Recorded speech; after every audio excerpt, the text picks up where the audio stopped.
Hoje celebramos a festa da conversão de São Paulo. São Paulo, no caminho de Damasco, fez uma experiência do mistério da paixão do Senhor, que se renova na sua igreja, nos membros do seu corpo, quando Jesus lhe diz: "Eu sou Jesus a quem tu persegues". Paulo era perseguidor dos cristãos, era perseguidor da igreja. Ele se encontra com Jesus ressuscitado, como ele mesmo diz, apareceu por último a mim como a um abortivo. Então Jesus ressuscitado chama Paulo para o apostolado, para que ele pregasse o evangelho a todos os povos. E nesse encontro com Jesus, ele percebe essa relação íntima que existe entre Cristo e a sua igreja, entre Cristo e os cristãos. O próprio São Paulo, que padeceu por causa da fé em Jesus, na carta aos Colossenses ele diz: "Eu completo na minha carne o que falta aos sofrimentos de Cristo, em favor de seu corpo, que é a igreja". E é o próprio São Paulo quem vai desenvolver essa teologia do corpo místico de Cristo, a partir justamente dessa experiência da sua conversão. Ele que tinha sido testemunha da morte de Santo Estevão, ele que era perseguidor da igreja, agora se converte também ele num cristão.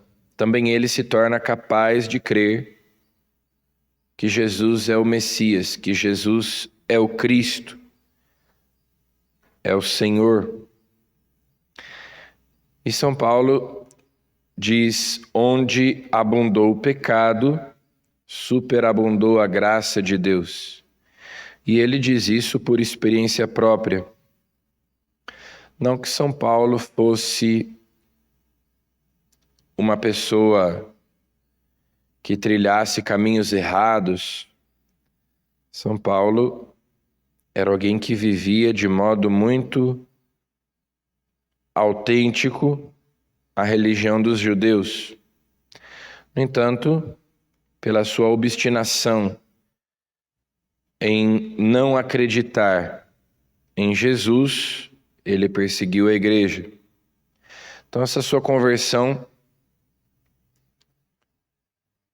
não se trata tanto de uma conversão de costumes,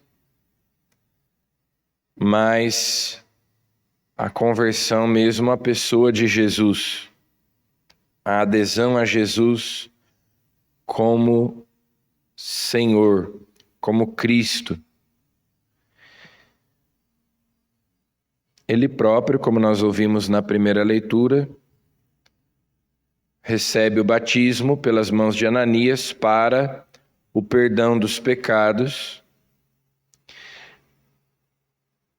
Ele não sai imediatamente pregando o evangelho. São Paulo passou alguns anos recolhido, retirado, meditando sobre tudo o que lhe aconteceu, também convivendo com os cristãos, especialmente os de Antioquia.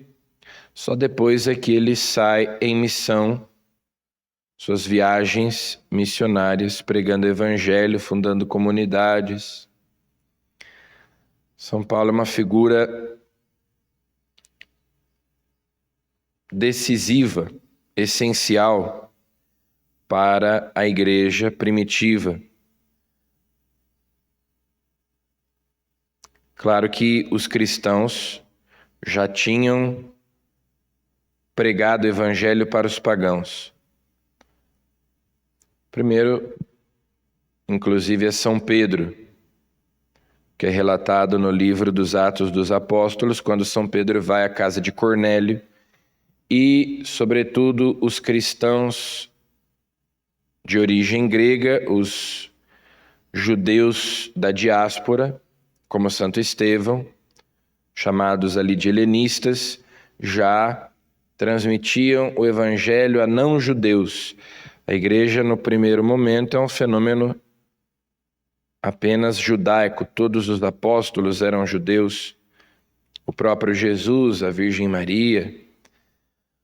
Mas a fé cristã começa a ultrapassar essas barreiras e é especialmente São Paulo quem vai alargar as fronteiras da igreja. E é a partir daí que a igreja pode verdadeiramente ser chamada de católica, quando o evangelho vai sendo pregado como Jesus mandou a todos os povos. E a igreja vai adquirindo essa dimensão universalista.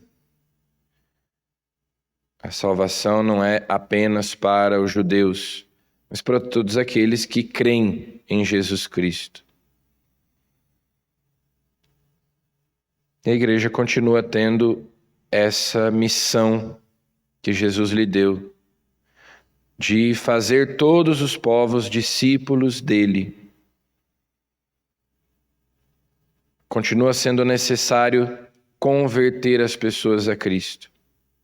Continua sendo necessário comunicar o evangelho da salvação a todas as pessoas. Todas as pessoas têm o direito de, pelo menos, ouvir o evangelho.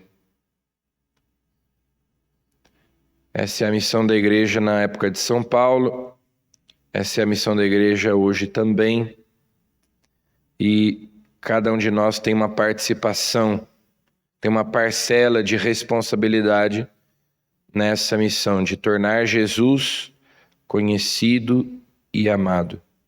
Então peçamos a intercessão de São Paulo para que a igreja continue cumprindo essa missão, para que cada um de nós continue cumprindo essa missão, dando testemunho de Jesus Cristo na nossa vida. Amém.